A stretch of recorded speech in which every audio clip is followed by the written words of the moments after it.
And I got a notification. Yay! Got a notification. Now, I'm going to turn mine on to see if I can hear it. Yeah, so that's what we need is feedback. Yep, it works. Yay, they can hear us. That's fantastic. Okay. Yay! Yeah, we figured it out. For some reason, OBS is just super, super picky. Okay. As soon as you mess with one thing, it kicks everything that you did out. So, all right. You're still there, and the camera should be over there because you never called your son and told him to bring it. We're good. You want me to move it over No. some? So? No, I want you to leave it alone. Everything You are now like Mama Donna. No touchy. I'm the one that fixed it. I fixed it, so I am not Mama Donna. I fixed it. Now, okay, Tanya, don't mess with us. She's like, no sounds. Everybody else can hear us. Not again. Now it's just really low.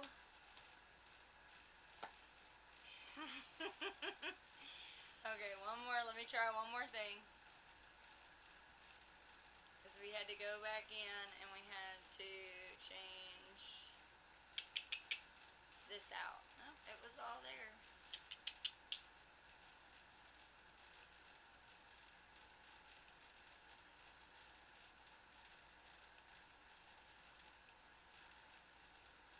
I think that was what we did last time. Go back in and check it. Yes. 1, 2, 3, 4. There we go. Alright.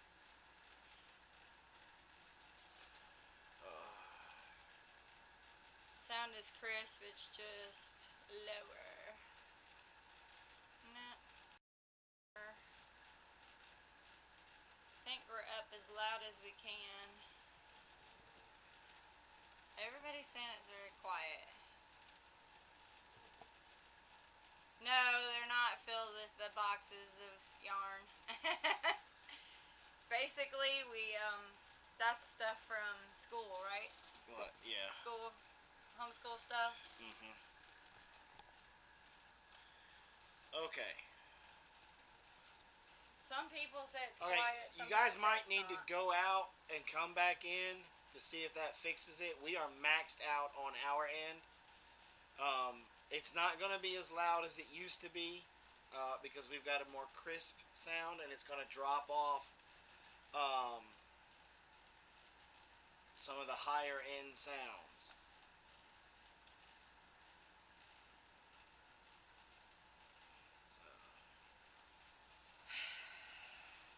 So done with sound tonight. I don't know what we did. It's not, you're not going to, it's not going to change anything. Now. Whoa, what happened there?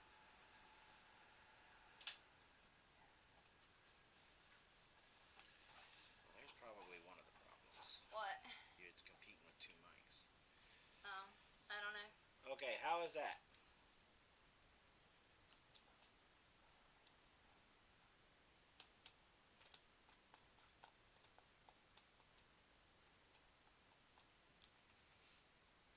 How's that sound? Is that better? Loud and clear. Loud and clear. Still, I don't know. Okay, most people can hear us. Some people can't. Okay, if we're low, turn up your volume. That's all I can say for you.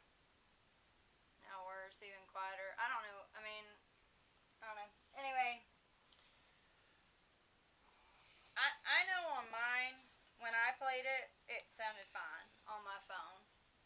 So, some people can hear great, some people can't. So,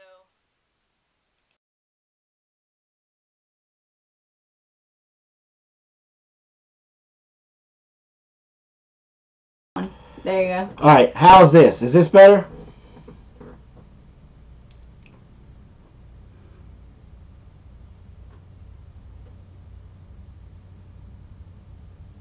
Fine. All right, okay. We're just gonna. Okay. Okay. So you guys realize that we went and did this external mic for everybody that was saying that they couldn't hear, and you guys couldn't hear either. We went back to the original mic that we were using, and you guys are loud and clear now. So we're not going to mess with this ever again. We're going to stay. This is as good as it's going to get. The external mic on the webcam. So, whammo. Alright. So now that we've wasted 30 minutes on sound, let's talk about some fun stuff. It's been a fun week, hasn't it? No. Alright. Okay, I'm done. Terry, I'm done talking about sound. Done. Everybody. Alright, so everybody's asking about the yarn. So I went to Hobby Lobby today, and I did really well. You were proud of me? Mm-hmm. Yes. Yep. Don't say it like that. You did tell me you were proud of me. Are you taking that back now? Yep. Why? Because you messed up my audio. I didn't mess it up. You're not very nice. You told me you were so proud of me for not going crazy. Mm-hmm. Yeah, so, See, he's itching. He ain't been back, but like this is his second live stream, and he's itching. And I know his bride is right there, and he probably told her, "Let's see how far. Let's see how long before I can get put in timeout." Something like that. Not right now. Not right now. Later. Take it back in there. We'll eat it later. Thank you.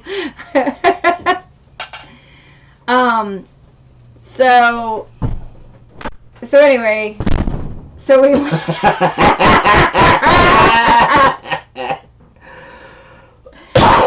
so anyway, I went to Hobby Lobby today. Not only, okay, so normally Hobby Lobby, when I go in there, doesn't have a sale on yarn, like ever. You know what? I need some, because I'm about to just flip out. Hobby Lobby today had a sign, 30% off, so I was all excited about that. And then, I'm not stopping you either. Welcome back, Wayne. So I went back there and I went for specific stuff, and then I was only getting a couple of things, and then I saw 30% off, and that really kind of messed with me. Then I get the stuff that I need, and I turn around and see absolutely nothing but orange clearance stickers.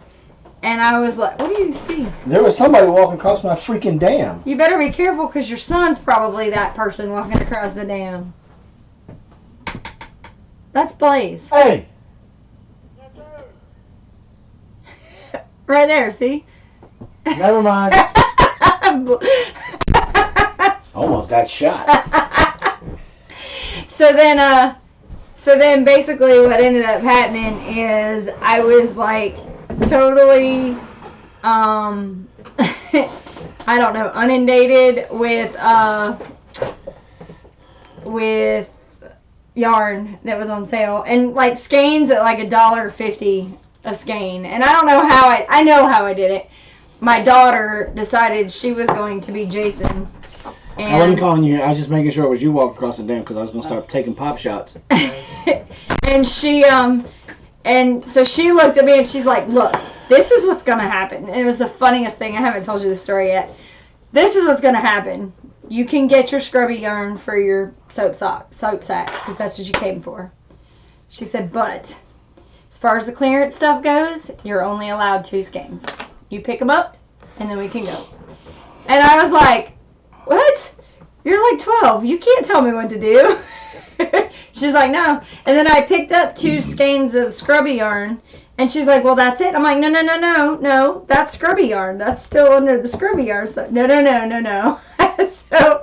So I ended up getting 3 clearance skeins of yarn. Everything else was only 30% off. But, so that was my afternoon. And then we came back, and I don't know how many of you follow us on Instagram, but I posted a picture of Jason. That is a skein.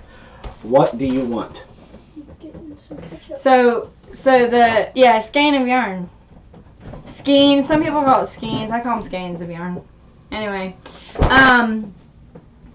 so I got several skeins of yarn, and the only reason I didn't go crazy is because we can't be spending a lot of money on stuff like that. So I decided to just get a couple of things that I knew I could turn into things that we can sell. So, crack. That's her crack. So anyway, so that was my day. Yours? I delivered earthworms today. Yeah. Yep, somebody bought earthworms on Amazon and had them shipped to their house. Pretty funny, in my opinion. Because most of the time you can find them. So he could go fishing. Not so he could do gardening. No. Or worm composting system. No more sets of tires. Not yet. So he could go fishing. Maybe they don't drive. Maybe what doesn't drive? The guy. Like maybe he didn't drive so he couldn't get to them. Get to what? The worms? Yeah. The man's got a backyard. See, that's what's wrong with America. Well, no, that's not fair. Because she's in that mindset. She understands it from a don't driving perspective because she doesn't drive. So that's part of what she was probably thinking was, maybe he just doesn't drive. But then I'm sure it caught up with her a bit. Wait a minute, we could get earthworms. Dumb and Dumber. I got worms. That's what we're going to call it. I got worms. Not enough cooling. Too lazy to dig them. Thomas Schmidt Homestead, welcome to the show. I met Thomas in a Facebook group. Oh, yeah? Yes. He's got a cool little channel. Huh. He's doing his homestead thing over there. I just started watching him late last night. Mm-hmm. Got some cool videos, guys. Why don't y'all want to open up that other window and give him a sub, check him out. Hey, if you like him, stay. If not, you can feel free to unsub. But I think you guys will like him. I'm going to probably try to have him on the show as a guest. His time must be up. It's been so long, I almost forgot how it felt. Totally worth it. See, it's because of Wayne that I'm trying to reach out and get new friends. So really what's funny is he spelled it totality worth it. He's been hanging around you too long.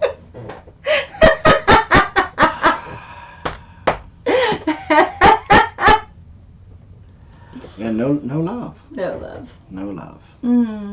Anyway. So when I was at work today, and I told myself, I'm not gonna talk about it. I'm not gonna say anything because I'm just gonna get on my soapbox and I'm gonna get all worked up. But since you got me all worked up with the external mic that you messed up, I didn't mess it up. Look, yes you did. We tested it with Mama Donna. We tested it with Josh. We tested. Well, you know what? Is she in here? It's all Hope's fault. Because it was working fine until I tried to mess with the speakers to listen to her live stream. It's all Hope's fault. Just saying. See, and there's another problem in America. It's Hope's fault. Nobody takes responsibility for their actions. No, I'm telling you, it was working fine. And then I had to click on something to do the speakers, to fix the speakers, and that's when it messed up. I'm telling you. That's it. Don't blame autocorrect, Wayne. But anyway. I'm just picking. I mean, it really did mess up after that, but. So, they got like the movie theater dude. You know who I'm talking about? The one that has that voice in a galaxy far, far away. Uh-huh. That guy. For the commercial. Uh-huh. And he starts reading off all these chemicals. Would you eat da da da da da number 5 and da da da da da number 3 and this and I was like a big long freaking list and I'm like, where the hell is this commercial going? And he's like, of course you would, because everybody loves a natural raspberry. There are chemicals in everything. Don't believe the hype. And then it was for some company. Wow. And I was like, wow. So now we're going to brainwash people into thinking that that's just the norm. So because the one line of it was, there are chemicals in nature. And I was like, yeah, there is. Yep, there's also stupidity in nature, and obviously I'm listening to it right now. Yep, I heard it on the radio yesterday. See, so you know what I'm talking about, because it came on Pandora. Because in my new Jeep, the freaking antenna busted. And now my radio probably sounds like how our audio did when I first started the live stream.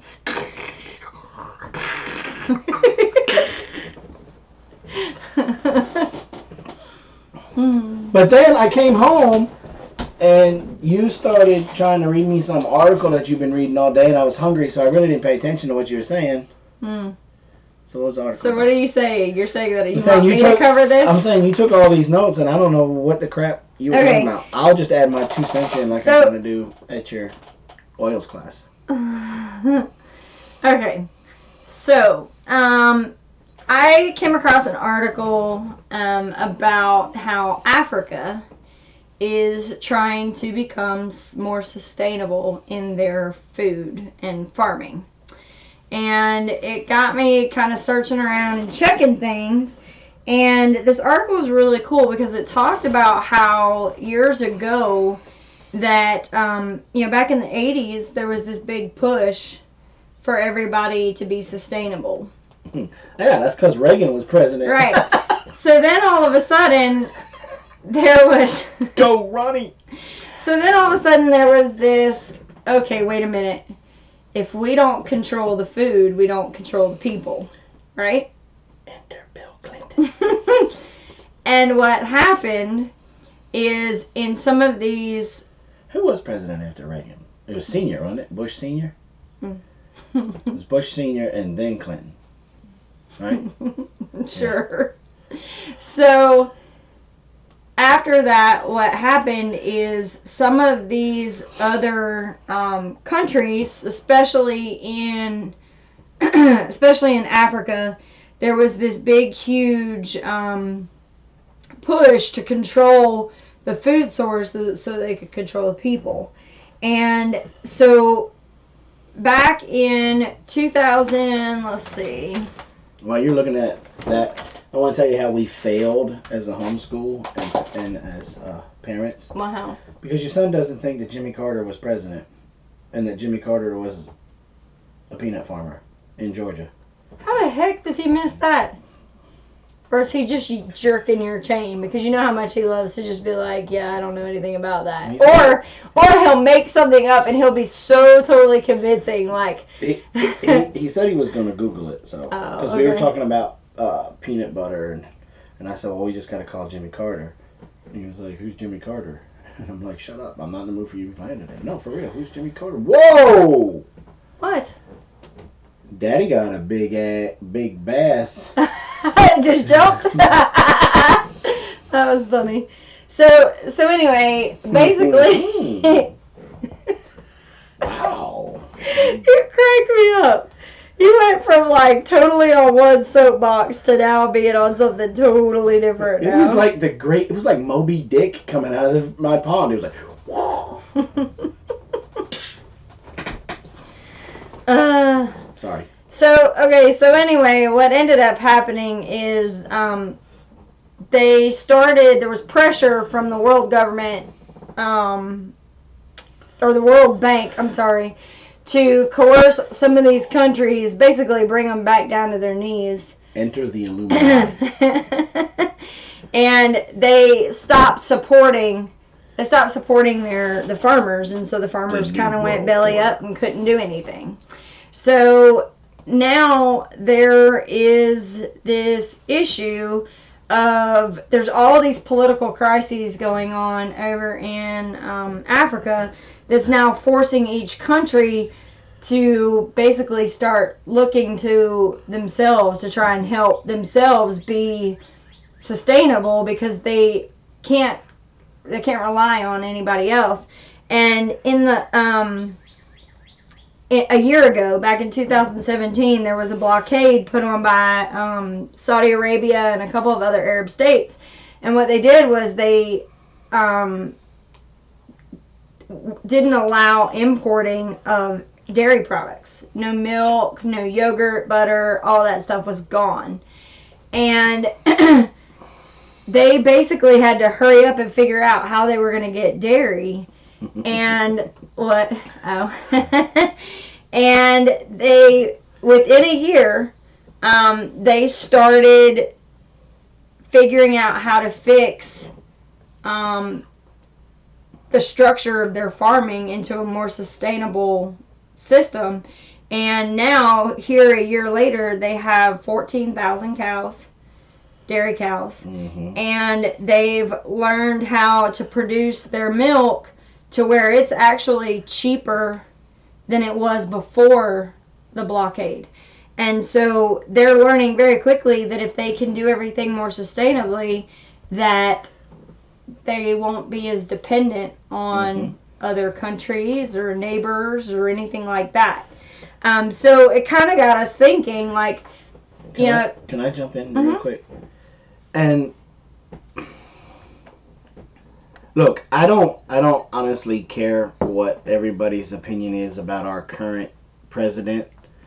That's not what I'm getting ready. We don't need to have a debate about whether or not he's a good president or not. But I honestly believe he believes that the United States can stand on its own. We can be sustainable. Take care of itself, right? And I'm right there with him. I believe that. And that's why he has absolutely no problems throwing out these tariffs. Because let's think about it. We kick butt in agriculture in this country. Jerry Clower said it best when he was up doing all of his stand-up tours. When he said, "You want to learn about computers and that kind of fancy stuff, you go to Japan. You want to learn about Ferraris, you go Italy. You want to learn about this, you go there. But all these other countries, when they want to learn about agriculture, they come here. They have to come here. And with that being said, so we've got the food locked down, but then we are so dependent upon oil that we can't see the forest because of the trees. Do you realize that the United States, through Middle America, could be the Saudi Arabia of wind power? If they put windmills, if we invested in and put windmills up through just Middle America, it would make enough power to power our entire country. Without even batting an eye. We would have excess. So we could, and then we have our own oil rigs outside of America that we could use to supplement our vehicles with. But we also, back in the 50s, 60s, even into the 70s, our country led the world in innovations, in inventions. We encouraged people to think outside the box. We encouraged people to come up with things. We rewarded them. And we were leading the world. But now, we've taken a back seat. But if we got that fire in our pants again, You're telling me all the great minds that we have in this country that they couldn't come up with a fully functioning electric vehicle that could be affordable for everybody. Karina. You're starting to sound Canadian. You know? No, look, and the thing is that I don't doubt that some of these things are already in play. Think about what the attitude was before the Prius came out. And then the Prius came out and everybody's like, what? No, that's stupid. And now, I mean, around here, there are tons of Priuses around here because people go from point A to point B. They don't need a whole lot. And they save a lot of money because they don't need there's either trucks or Priuses right I paid $289. Oh, yeah, the Honda Insight. Ugh. For gas in a little mom and pop gas station here right up the road from me. That's ridiculous. Yeah. I went into Anderson, it was like $243 or $247. Yeah. Well, I was on like Super E, so I had to stop there and I just filled up so that way I didn't have to stop again and be late for work. Right. But that kind of stuff's getting out of control. And I want to know, well, I don't want to know, I know. The word sustainable and sustainability has become like a four-letter Sorry. four-letter F-bomb in this country. Instead of being, wow, that's great. If you have a garden or in most places, you are looked down upon. Oh, they're so broke, they got to grow their own food. That's the attitude. It really is. It seems like that's what you see. Everybody's like, oh, they can't afford food, so they got to grow it. Yeah, and not thinking that it was. And I'll tell you one thing that I've heard, and we ran into this now. We ran into this before, is subsistent living is a name for, you remember when we were at Evans and we did that little thing and they tried to put us as subsistent living, and then subsistent sounds like when you're living off of government help. Yes, I remember. So that's kind of weird. But that's it. It is subsistent. I mean, like, it's weird. So that connotation right there has become the negative, So, but, yeah, subsidized, subsistent, yeah. Anyway, so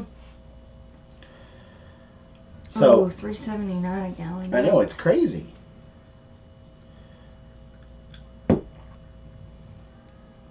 Yes.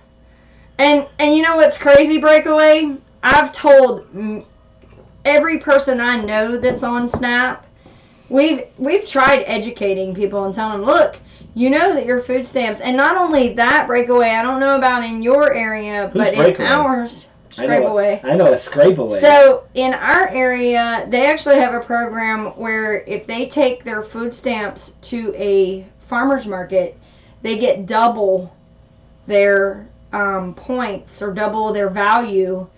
So if they have $100 in SNAP, then they actually have $200 if they use it at a. But here's the thing. You know why they don't? Because they don't know how to prepare the food. Yeah, they know. They don't know how to preserve the food. We have become where it's gone generation after generation now that nobody knows how to cook like grandma. That's the whole reason. People called child services on us because we had Blaze cooking at 11 years old. We were teaching him how to cook his own food. And of course that goes back to the thing with when I was in college and I couldn't feed myself. I couldn't do my own laundry. I had been raised where somebody else did all of that for me. And they're not even interested in it. Robin and I offered at this church, right up the street, look, I'll supply the seats. we'll give the classes for free. Mm-hmm. For free. Every month, we'll put in a couple of different varieties of vegetables. We will hold classes on seed starting, on transplanting, on care, watering, weeding, harvesting, preserving. We'll hold all of these classes for these people. Mm-hmm. Cooking it, because they got a nice kitchen in that church. Mm-hmm. The church said no. Yep. But yet they complain when they stop by to do a donation at the Salvation Army, and they see the packs of dried beans that they just gave out at the Salvation Army. Mm-hmm. Because people dropped them off at the Salvation Army or bartered with the Salvation Army. Yep. Why? Because they don't know how to cook them. They don't know what to do with them anymore. Mm-hmm. So, I'm sorry. I went on a rant. No, it's just, that's just the mentality. And, it's funny, today the girls and I, we were out harvesting real early this morning, and we were going through to pick the beans, and we chose some beans, and we chose beans that if you pick them young, could be used as like a string bean or a green bean, a snap bean. And then if you let it go all the way to dry out, then you can actually use the beans themselves for like baked beans kind of thing. So today we went in and Sandy Alderman. yeah. So we went out today and we were picking, and I was telling the girls, okay, wait, if they're starting to bulge, go ahead and leave them, because we pulled one just to check on it, and I said, look, the beans are starting to form real good. I said, and taste the outer shell. When it gets to this point, it's hard. It's not as good to be able to eat as a regular string bean. And the girls were like, but Mom, I don't understand. Are we supposed to pick them when they're young, or are we supposed to pick them when they're old? I said, well, we have to, because we have so much, we'll pick some of the younger ones, and then the older ones, they're already on the vine. We've already missed those because we didn't come out and pick. We've got a good balance. That yarn that you bought today. Mm-hmm. We need to cut it up. And then the plants that we're going to pick young, you tie, put a stake or something beside it with that yarn on it. Pow, that color. And the ones that you want to let wait, pow, you do that. Okay, we could do that. What we did is just went and picked. And then we picked a bunch of young ones. Seed. Yeah, we got that one covered. We got that covered. So it was just interesting for them. They were kind of like, I don't understand. And I said, what do you mean you don't understand? But like, well, which one do we pick? Why did we grow something that's, it's either one or the other? And I said, no, think about our farm. We never buy anything that has a single purpose. Mm-hmm. Never. And they were like, yeah, that's true. We always buy stuff. I know, right, Dee? As soon as he said cut up my yarn, I was about to backhand him too. But, so yeah, they were kind of like, at first they were like, we don't understand this. And then I said, okay, remember how we talk about dual purpose? And they're like, yeah. I said, this is a dual purpose bean. Like, this is the way, when we pick our tomatoes, we pick tomatoes that'll be good for eating fresh or canning or making sauce. We don't just pick one that's just for sauce. Because what if we want some tomatoes, fresh tomatoes on our sandwich? We need something that's going to be able to do both. It's been a long time since I got sauced. Just saying. So anyway, circling back around, I just thought it was funny, them kind of losing it for a moment, like, wait a minute. And then they were like, oh, wait. Yeah, so like when we get chickens, they have dual purpose. When we get this, it's dual purpose. And so then they understood it. So back to this whole article with Africa, then it got me looking into a little bit more and what the implications are as far as what can we learn from that and bring it back home to us. And while we're all 42 people in here pretty much are already in the mindset of being more sustainable, we're still the minority in this country. I know, maybe very much the minority in this country. And so I think we need to kind of look at this and really pay attention, because really at the end of the day, if you control the food, you control the people. And if we have to heavily depend on the government or these big corporations for our food, we're throwing away every little bit of independence that we have. And as God is my witness, I will never go hungry again. So, food scarcity is an issue all over the world. And the thing that I took away from this article is that sustainable agriculture doesn't just lead to short-term really? It's not long enough to do Captain Lee yet. Short-term improvements, but it also helps to enable food security over long term. So this is something that we worked on small time at first. If you keep developing and keep going with this, eventually, long term wise, you level out and your food supply doesn't, tank off or have to be dependent upon what's China going to import, what's Brazil going to import, whatever. So the thing is, though, also with sustainable food production, it also has several different implications of things that it can improve in countries as well, even ours. Well, one of the things that I like that you were telling me about this article was that with that dairy situation over there, they were unfortunately, it seems like they were putting the animals in kind of like a CAFO situation, from which I could have been wrong. Right, not a concentrated operation, but they still had them. Okay, so here's the thing. The first thing, before you get into that, the first thing to think about is, what does sustainable, what are they defining as sustainable? So, with the food security, they went through and looked at everything, and if they went with the more sustainable practices, they saw that there would be an 80% increase of yield over 4 years. Just in 4 years, they could increase their yield by 80% easy. So what does that mean? It means securing your water, so rain catchment systems, drip irrigation, recycled wastewater. How many times do we look at wastewater and go, oh, that's disgusting? But how many people use their duck water? They have their little pool that their ducks are in, and then they take that water. Heck, we knew somebody who used to bottle it up and sell it as liquid gold, and it really was. You take that water. That's foul water. You take that water and water your plants with it every once in a while, and you have a liquid fertilizer. And rather than it being waste, it was a fertilizer that was reused. Instead of being trash, it was treasure.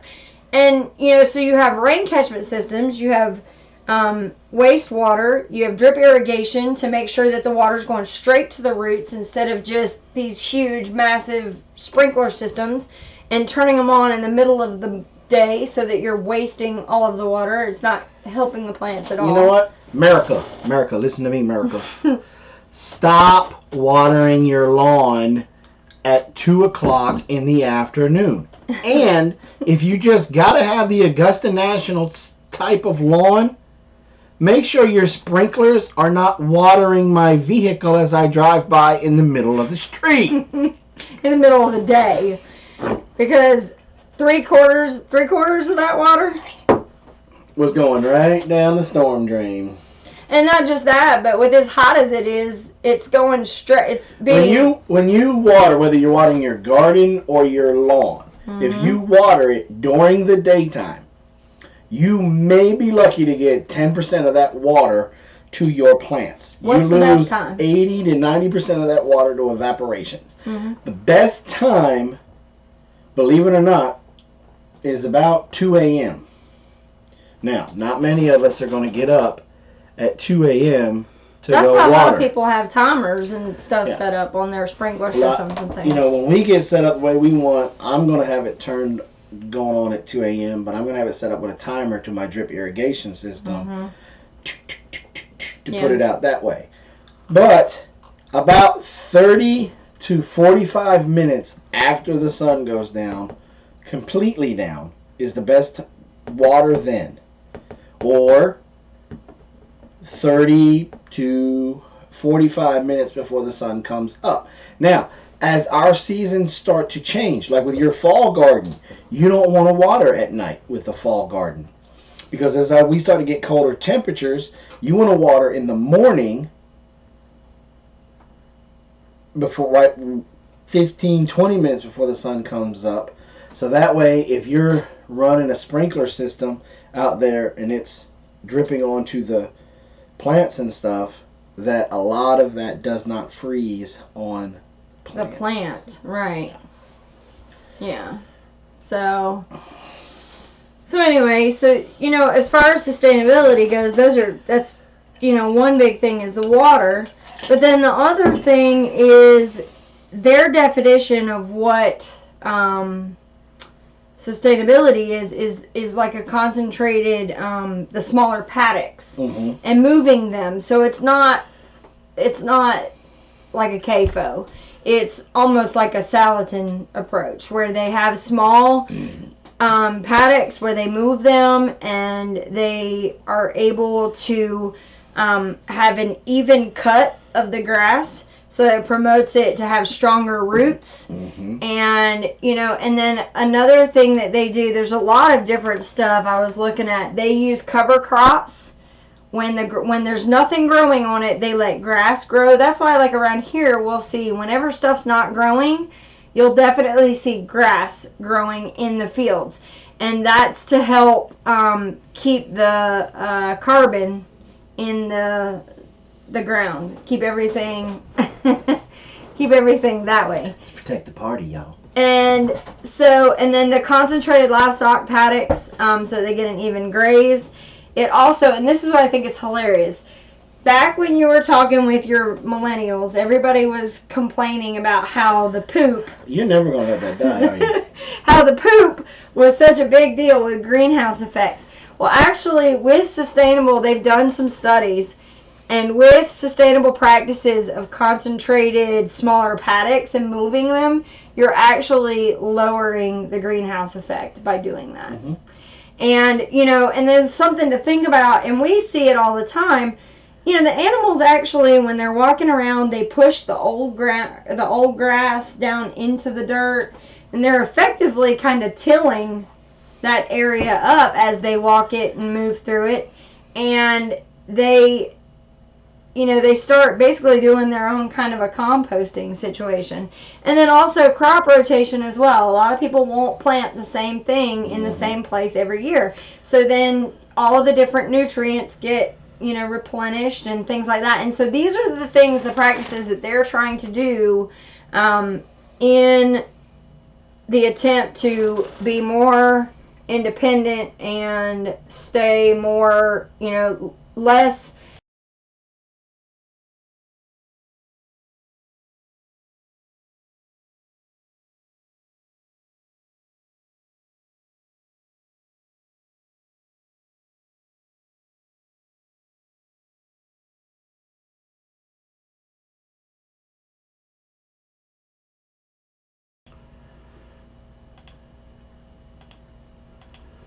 Alright, we're back.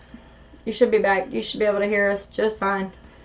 There it is. We got it. It's just, I know, it's his fault this time. No, he just, with his little screens in OBS, each one of those scenes, you have to add your audio in every single one of them. So, it's no big deal. I knew it was coming. So I just thought that, you know, this... And then this is the thing that I want everybody to think about, is when you have these things going on, not just in other countries, but here as well, you're talking about more economic opportunity. Okay, especially in these third world countries, because if they don't have to worry about what they're going to eat, if their food source is stable, then that's less energy focusing on where's my next meal coming from. Mm-hmm. It also allows them, because they have a surplus, they can sell it and make money that way. So then they have an income coming in that way. But it also, there's things like if they're trying to be sustainable, there's less inputs coming in, so they're not spending as much coming out. So they don't have as much cost, into their production. So they're not spending as much. And then on top of that, if they're not hungry and all their needs are being met, then they have things that they can focus on, like education, employment, things like that they're not doing right now because they're too busy worrying about where their next meal's coming from. Yep. So, and that's the same thing here, is the more that we are worrying about meeting our needs, then there's not as much room for education, employment, things of that nature.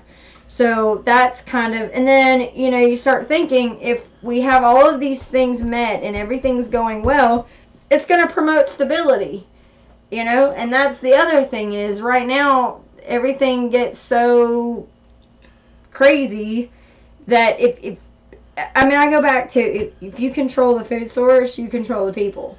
And that's where we're at right now. Mm-hmm. We're in the shape that we're in right now. Our food source is so screwed up. I mean, we got stuff being shipped over to China just to be processed and brought back.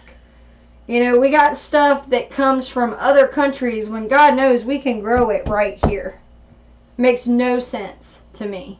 And that was one of the things in the article is like, saying in some areas they get it. Like, there's some areas where it's very dry and the soil is a certain way, but they talk about how some of these sustainable practices will actually help heal the earth, will help it make it to where it's conducive to grow. When you're adding organic matter back to the soil, like they're talking about how they're taking, when they bring the cows in to milk and they poo, they're scraping up that poo and they're using that, they're putting it in a pile, letting it compost, and spread when they go to plant a field, they spread it out. And what they're doing, what I think is really, it's a duh thing for us, but it's not for so many people out there, especially in the United States, is trying to use every part of everything. Yeah. So, like, for instance... You're stealing that from me. You interrupted. I was going. Oh, I'm sorry. Go ahead. Well, it's cool how they take the poo and they spread the poo out to basically feed the vegetables. Mm-hmm. So, if they're growing maize, aka corn, when they harvest the corn, they're taking the stalks, busting it up, turning it into silage, and then turning right back around and feeding that to the cows. Who then poops it out. It's a closed loop system. And fertilizes, right. It's sustainable. It's aquaponics without the water. Yeah, I mean, it's sustainable. That's the thing, is if you really use all of the parts, then at the end of the day, it's going to be, like you said, it's a closed loop system. Yeah. It just goes from one stage to the other stage and then back around again, Yeah. And so that's the thing, is that if we could get to the point where we get in the mentality of not wasting, our society is so big on just, if it doesn't work, throw it away. Throw it away. How many things do we have right now that come in plastic jugs? So many things come in. The one that's got the tea in there. Huh? Yeah. I mean, there's plastic jugs in Damn, everything. And, and people take those plastic jugs and they fill up our landfills with them. And there's so many different things that you can use those plastic let's jugs take for. a gallon milk jug. You can turn a gallon milk jug into a feed scoop, into a planter. I would not recommend storing your sugar in it. Especially in the South. Because we did that and it was a mess. You can poke holes in the cap if you've got one of the screw caps. Poke holes in the cap, turn it into a waterer to be able to water your houseplants. You can turn it into a bird feeder. Yep. There's so many different things you can do with, even 2-liter bottles, Oh, 2-liter bottles. I love 2-liter bottles. Like when we go up to the county recycling place, I'm gonna admit it right here. I steal some. I go up there when we're up there putting all of that stuff in there. I'm taking some of those 2-liter bottles out because we can't get enough. You can take 2-liter, and it's the main thing that we use them for is self-watering containers. all the time. Love how you can turn a 2-liter bottle. I got one right over. We've got one right over there. Yeah, we use them all the time. Vina, it's nice to see you. I hadn't seen you in a while. This needs water. Yeah, But you guys, this was one of our sustainable living projects. This is how I start all my aloe. Is in a self-watering container, 2-liter bottle. And that's a big thing for aloe because some people tend to overwater aloe. They tend to put too much water in it, and it ends up. 2-liter bottle. And see, look, it's still got some water in it. It's fine. And look at how it's doing great. Remember when we planted this? What was it, like this big? Yeah. Look at it now. So, so that's the thing is that it's just. Oh, here's some water. The squirrels keep knocking my bottles over. Who said that? Terry. But yeah, they work really, really great for, especially when we were doing all of our seed starting. It was great because we could, once we transplanted them over, it worked out really, really, really well. So. Shoot the squirrels. Amen. Shoot the squirrels. Squirrels are good. Make squirrel dumplings. Of course, unless you're Wayne and you shoot at squirrels, you don't really ever hit one. Or you go with J-No, and then when J-No shoots one, you try to make it like you shot it. Oh, there's lemon oil in that. So, did you come up with a sustainable project for us?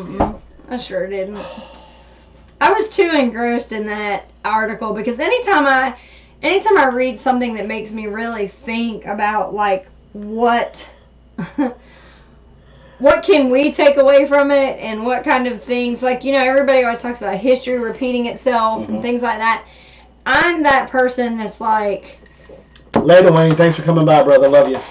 What can we learn from all of this, and can we learn from somebody else before it's our mistake? Well, that's the whole reason why we started our YouTube channel, was to help people learn from our mistakes. Right. That's why we show you the good, the bad, and the ugly when we try something new. That way, if we goof, we're gonna tell you we goofed so that you don't do it. Like we always say, don't buy a cow before you've done the research on how to milk it. Hence the reason why there's a whole bunch of cow videos. Yep. And more on the way. You're looking at my kids when you said that overwatering bit. No, it wasn't. I'm talking about, we have a friend who, she has a tree right now that she has, and she waters it every week because she thinks it needs to be watered. No, she stopped watering it when I know, but what I'm saying is that up until that point, she was constantly watering it. And, we got her to transplant it because it was in a smaller thing, and now it's got the transplant shock, so the leaves are a little droopy. But I asked her, and I said, well, did you just touch the surface of the dirt to see if it was wet, or did you poke down in there? Put your finger down in there. She's like, oh, I'll get my husband to do that. I don't touch the dirt. I'm not touching dirt. What? Yeah. But we still love her. I was like, holy Jesus on a camel. Yep. But yeah, so she just, she overwatered, and so it was a problem. And with aloe, that happens a lot with aloe. People go to plant it and they think it needs to be watered like a regular plant, and it doesn't. I'll never forget when the bug bit me for horticulture and my love of plants. I was in the 4th grade. We lived in Las Cruces, New Mexico. Daddy was still in the Marine Corps. Mm-hmm. He was stationed at White Sands, New Mexico. Yeah, where the space shuttle landed. One time. Mm-hmm. Got a belt buckle. We went on a school trip to a greenhouse, and they were basically introducing us to cactuses because we were in the desert. We were in Las Cruces, New Mexico. New Mexico. And I absolutely, to this day, I love cactuses. You love succulents, yeah. I mean, anything like that. Especially because we have, there's Christmas cactuses around here, and then there's the cactuses with the pretty yellow flowers that come out. Mm-hmm. Yeah, and they grow around here. As soon as Ladessa learns coordination, we're going to get some cactuses in the house. Mm-hmm.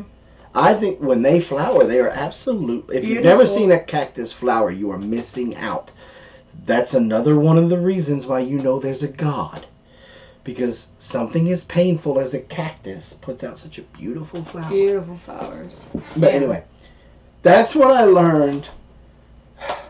Don't ask my mother how to grow plants. Why? She killed my cactus. She gave it root rot. Oh, because it got watered all the time. She watered it every day. Oh my God. Oh. And I got one of the little, I forget what the name of the cactus was. But I had it in this nice little pot, and I had it up there by the sun. Hey, Amy.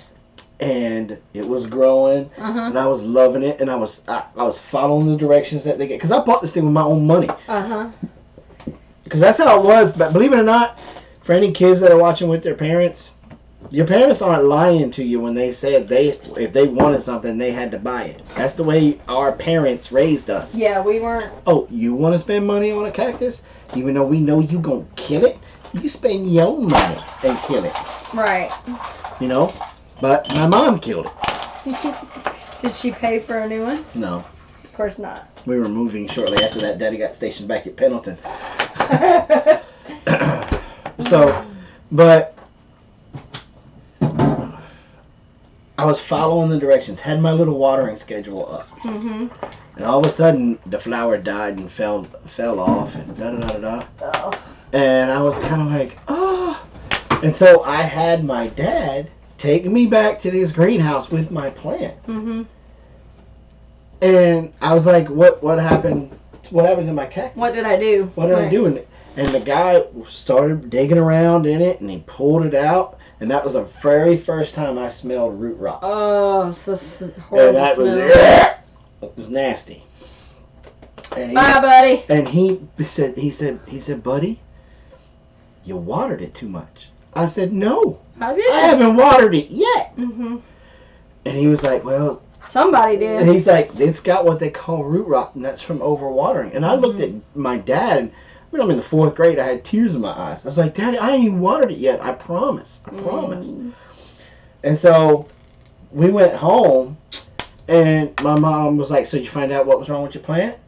And he said, the guy said I watered it too much. I haven't watered it yet. And my mom, like her face, she lost all of the color in her face because I was devastated. And my dad looked at my mom and he said, Carla. And I know, I can just hear the voice because I know exactly which one he used. Carla. And my mom was like, I'm so sorry, I've been watering it every day. And I was like, Mom!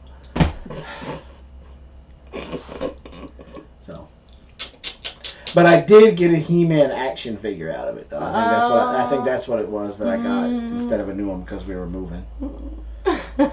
Which then they turned around and sold at a yard sale, which they regret big time now because my mom called me. I guess I was in my 20s, so. And she was like, you ain't gonna believe what we just learned. I said, what? She said, remember all them Star Wars action figures and He-Mans and Transformers you used to have? And I said, yeah, all the stuff that you sold when we moved. She's like, yeah, we kind of wish we would have held on to them. I bet even now, even more so now, because she does a lot of auctions and stuff, and I bet she, every once in a while, probably kicks herself for that. Because I was a huge Star Wars geek, and I love me some He-Man. Yeah. So birthdays, Christmas, everybody got me Star Wars or He-Man. And I don't even know how we got on that subject. But I had Castle Grayskull. I had Snake Mountain. I had all the He-Mans where if you punched him in the chest, it would flip over and it was dead, and you punched him again and it was You know, and I had the C-3PO carrying case. I had the Darth Vader carrying case. I had the Millennium Falcon. I had X-Wing fighters. I had the Stormtrooper one that when you push the buttons, the wings popped off like you shot at. Yeah, that one kind of got me in trouble a couple of times. Because I'd be going through the kitchen, and I'd be making the sound effects when my mom's cooking, and I'd hit the button to shoot the wing off and hit her in the butt. Ah! Jaden! Hey, Daddy's lie. So, but I don't know how we got on that thing, so. Just bribery. But yeah, so anyway, But we were talking about the cactus. What were we talking about? Water. Before? Water. Yes. So, if you guys learned anything from this live stream tonight, besides Robin's not allowed to mess with external microphones, oh yeah, I went there and I bought property. I hope you guys learned that the goal of sustainability is not out of reach. It's doable. It's doable if you live in an apartment in the middle of the city. Like, I love Greenville, South Carolina. Anybody from Greenville, South Carolina in the house? Mr. Mayor of Greenville, South Carolina, you got it going on, brother. They have rooftop gardens. They do. They also have some of those the towers that are growing the greens. They're catching their rainwater. There's solar everywhere in Greenville. Greenville is where the BMW, they built a BMW plant years ago, and they actually have, solar panels everywhere, and they have solar farms out right outside of Greenville, and there's a lot of apartment complexes and things like that where you'll see them up across the top of the roofs of the, they're building a lot with that. So they definitely do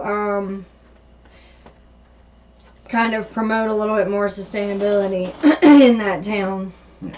So it can be done. If a town like Greenville, in the city limits of Greenville, in the downtown area, can put rooftop gardens, rainwater harvesting systems, solar panels, many windmills on top of roofs, everybody in this chat can do it. Now, you may not be able to afford to do it all at one time, but you can get a 55-gallon drum, cut a hole in it, stick your rain gutter top in it, and start catching your rainwater. True. There's all kinds of little tiny things, recycling stuff, repurposing. And I don't really like to say recycling that much, but you can take repurpose is better. Repurpose. You can take a 2-liter bottle. Well, make a broom. So there's something that each and every one of you can do. Well, and like Carol, the girls got jeans for their birthdays from an aunt, and the thing is like they know how important it is to us to be sustainable. And she, I believe, went out of her way and picked out these jeans that literally on the tag it says that the jeans, I guess whatever they use, part of it, the material is from recycled bottles, plastic bottles. They melt the bottles down and make the whatever, polyester or whatever it is to make the thread. It's coming from recycled material. So now, do you have to go get Carol? Oh. Give me, where's the phone at? It's right there. We're going to bring Carol in here for a minute and let her talk about one of the crafts that she's making that is going to be, is it on the website already? No. It's going to be on our website tonight or tomorrow. And she's selling them. I think you guys will like it. We showed it on one showed it a little bit on one of the live streams last week. We got 2 of them hanging in here. She's doing a fabulous job. Now, most of the stuff that you will see on this stuff does come from our homestead. Crazy.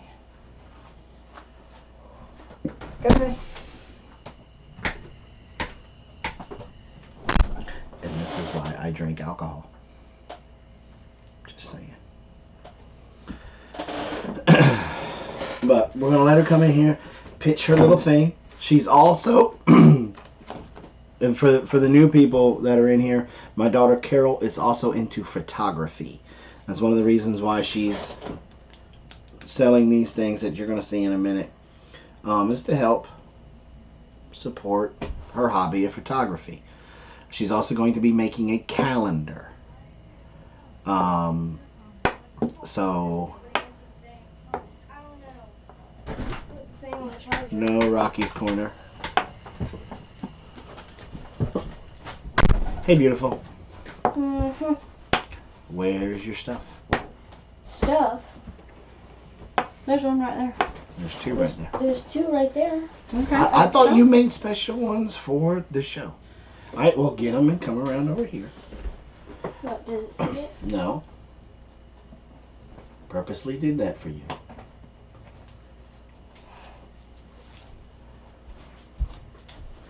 We were gonna get the special ones, but because they were marked down, but we're probably gonna do that tomorrow Okay. for the special Father's Day ones. Everybody, this is my daughter, Carol. Add some to yours. Take it away, Carol. Okay, these are the two dream catchers that I made. There's one with these 3 feathers that came from our homestead. Very cool. I like those. One's a hawk feather that I think we found. We found. Baby, don't ever play poker. And a duck feather, and I don't remember what this one is. Is it either a guinea or a... I don't know. I think it's from that peacock that Blaze chased down. Might be. Might be. Anyway, very cool. And then there's the one with these 3 charms. Mm-hmm. And she made these all, so the frame, tell them about what the frame is from. The frame is from the vines that we have in our homestead. Mm-hmm. What kind The- of ones? Muscadine, grapevines. Yep. So very cool. Very cool. Now, they're going to be different prices for them. One's like this, with the feathers and all of these beads and stuff. These are going to be... Generics. The generics, they're going to be going for $20. Okay? If you want a specialty one, now tell them about the specialty ones. What do we mean by specialty ones? So, different charms, if you want us to dye the twine. I don't know how we would do that. Yeah, we but, could dye Oh yeah, we can dye. if you want different colors of... Don't worry about the chat. Well, so it can be. Don't worry about the kitchen. chat. I was trying to answer the trash. Okay. So, let's say somebody really likes dogs. Then we would put a charm with either a paw and put some paw charms and some Dog biscuits. Something like dog that. leg. Yeah. Yeah. something. Or what if somebody's like really into like superheroes or fishing, or do they have different charms like that? Mhm. Mhm. Sewing, Yeah. stuff like that. Now those ones that were probably, it depends on what you want, and how much the charms cost is how much it's going to go up. Mm-hmm. You know, if she can catch charms on sale, then it would be So that okay. kind of thing would be a customized thing. Like if you Custom- just really like, if you have let's say you have a young child that really likes Frozen, Mhm. she can find charms that are, towards Yeah, we that. found that fairy tale one Yeah. with all the fairy tales. They- I think I saw a snowflake. So yeah, so that she can customize it to be specific for a specific person. So that's what I thought was really cool, is she can make generic ones all day long, but I think it's really a cool idea that she can make something specific for, a Mother's Day one or a Father's Day one, or, whatever. Just think it's pretty neat. And we're looking to have her calendar done by the conference. So end of September, beginning of October time frame. As it gets closer, we will let you know when we are able to find out who's going to print it up for us. Excuse me, so that way we can get you guys a price on the calendar. Then we'll start taking pre-orders. And I think we're going to go with an 18-month calendar, right? Not a 12-month, but an 18-month. Probably. Yeah. So, okay, good job. High five. I didn't get to answer any of the questions. I don't think there was any questions. Yeah, Just there the one was. about, can you make it smaller? Can you? Mhm. If you can get some wire, and we can do with some wire. With what? You mean to make a smaller one like that? Mhm. No, we can. One like this big. We can. All we have to do is get the vine that's out there and wet it. We have to wet it and make it pliable again. And once it's pliable, then you can make a smaller frame. Mhm. So, okie doke. So, they'll be up on the website tonight or tomorrow. Go ahead and place your order. If you want a customized one, email us. And we will get with you about the price. Mm-hmm. I'm a disappearing dream catcher ghost. All right, all right. So, are there any questions for Robin and I? We are working on having a special guest here next week. There was a lady, she's made national news, from our area that was attacked by a rabid bobcat. And she choked it out and killed it. Now, before anybody tries to say, BS, you can't choke out a bobcat. Yeah, you can. Choking out a bobcat is very simple. Now, if she would have gotten attacked by a coyote and they said she choked it out, I'd have been like, probably not. But anybody that's done any trapping and has put a choke stick on a bobcat knows it does not take much to choke them out. It's like they kind of just go, okay. Kind of like a turkey. They don't really fight you that much. But to choke out a canine, it takes a lot. It's really hard to do. Like, I love you, Will Smith, but what was that movie? I Am Legend? I Am Legend. Yeah, you didn't choke out that German Shepherd. Ain't no way. Not with one hand. How did you make raised bed boxes? I made them out of the recycled pallet wood, and I made a square. Yeah. I mean, it wasn't... Basically, we get a lot of our recycled pallet wood from Robin's work because they do a lot of heat treating because of the customs with all the bugs and stuff. And some of their bigger pallets to carry the granite, they got nice 3x3s and they got 2x6s and 2x8s. Because they have to be able to hold the like... weight. Yeah, each slab is 1,000 to 1,200 pounds. And so when they have a bundle of 7 or 8, I mean, you're talking almost 10,000 pounds of weight. So the material that they need to use to be able to keep it from not, wavering when it's on these shipping containers is they have to be pretty thick and good, solid material. So it's got nice 3x3s. And basically, we cut the 3x3s down into whatever height we want the raised bed to be.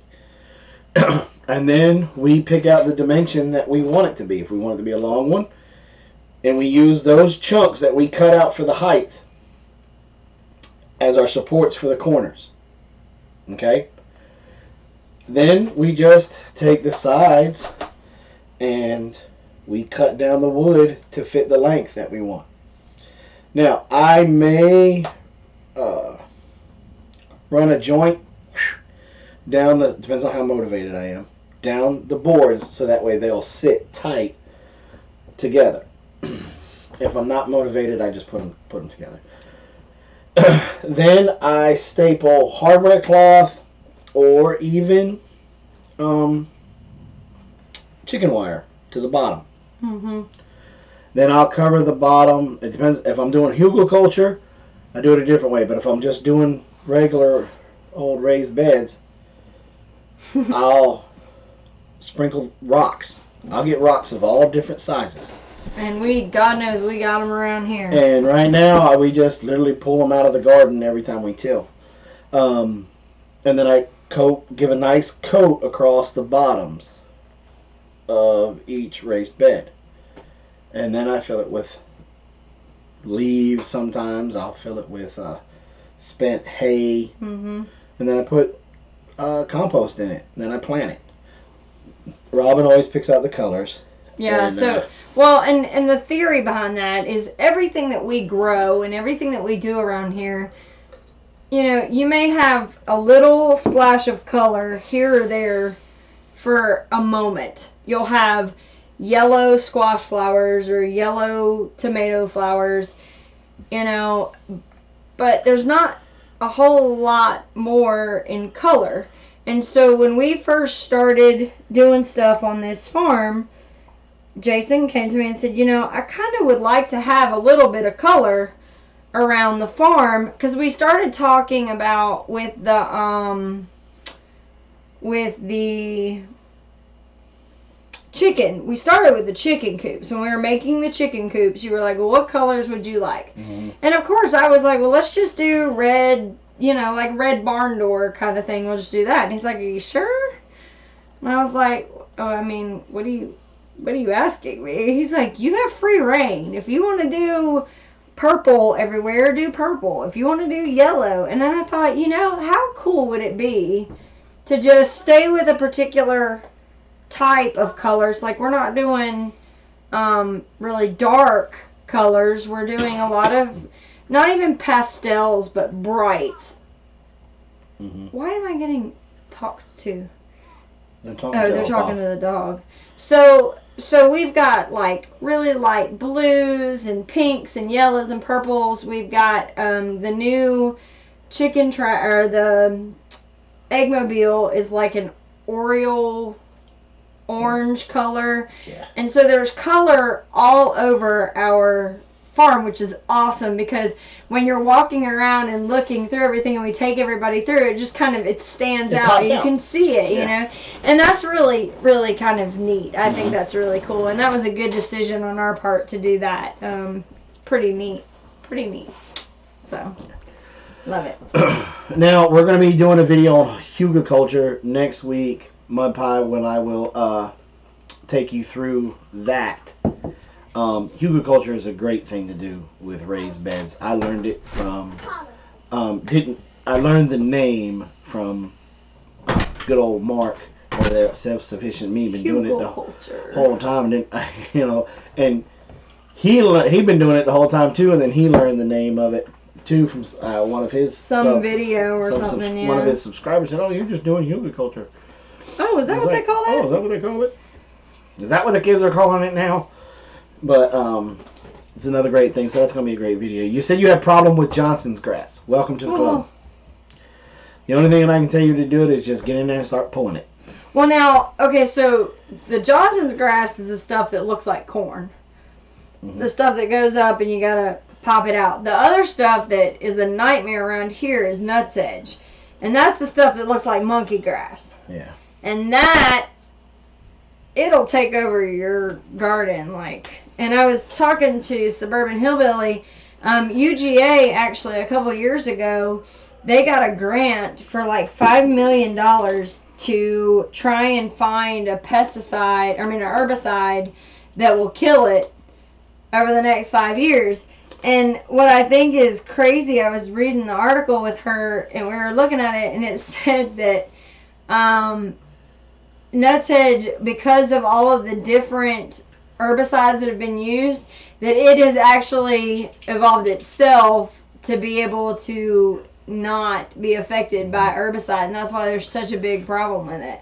So it's just another chemical. So, all right.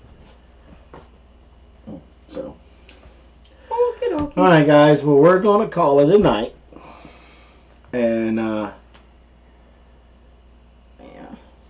She misspoke. That's actually a turkey. We had turkeys that were like this color. I know we had some hawk feathers, but they're in there. So yeah. But you guys, we're gonna call it a night. Seems like all my mods have left. Yeah. So. Very Terry. Canna lilies. Remember, be kind to one another. You don't know what that person is going through. They could be just having a bad day, and your kindness may make their day just a little bit better. Mm-hmm. Recycle, repurpose, reuse. Mm-hmm. Give wildlife a chance. Help make this world a better place. Don't forget, come to that Facebook group. I put out a motivating quote every day. See you guys tomorrow for Robin's Essential Oils live stream. And be paying attention. I may go on tonight for insomnia. I may not. But we will talk at you guys later. All right. Good night, y'all. Good night.